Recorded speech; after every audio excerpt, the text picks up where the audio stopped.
doing the prayers, reading and everything, and you forget the time, you still said the prayer after the time had already expired. Is there anything? Is there any punishment? That's I mean, it's too late. I mean, everything has its own time, but everything has its own time. So after some time, so you cannot continue pray shacharis, let's say, if it's too late, right? Because we have to remember that all of these prayers are connected, were instituted in the memory of the sacrifices that were brought in the temple. So it was very strict, like a cut-off time. So until this time, we have to bring morning sacrifice, and until next time slide, they have to bring the afternoon sacrifice. That's it.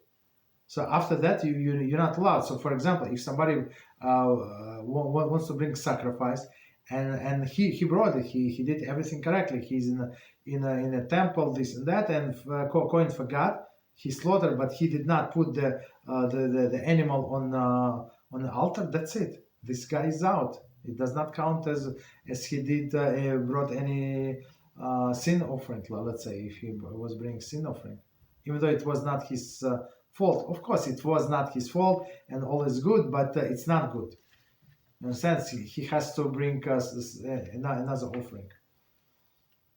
So that's time constraint is very important. But check, as I said, this application. If people start working in the morning, so you usually pray before going to work. So I mean, unless they start at 11 or 12, so that's a different story.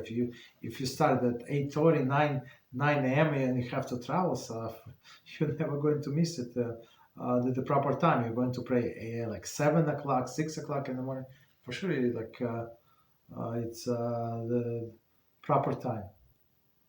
You understand? So the only problem would be in Shabbos and Yom Tov, when people tend to sleep a little longer, and they start prayer services much later than the weekday. So, but still wake up a little early and come on shul on time, right? And say all of the prayers on time. That's it.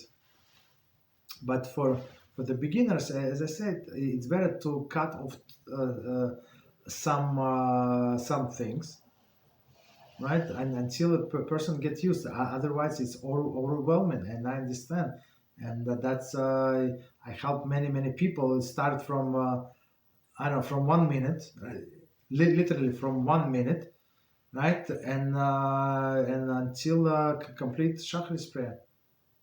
As I said, it's gradually, it takes time. It depends on the person. It depends on his schedule, his willingness, his understanding how important these things are. So, but the goal must be complete prayer for men. For women, it depends on that time. So they should not overburden themselves. Also, like if they're going to pray the whole complete Shacharis and neglect their other responsibility, it's not worth it, for sure. It's forbidden for you to do that, right? But okay. Any other questions? Continue. Okay. So for the beginners, for women, men, do gradually. So as what we were saying, so if a woman is not obligated, so she's new, she wants to start praying, so don't pray, don't do all of these extra things. Just do whatever we said is obligatory, and that's it. So it would take you, I don't know, maybe 10-15 minutes. That's it. The Poskim writes that the woman has no. I mean, I take it back.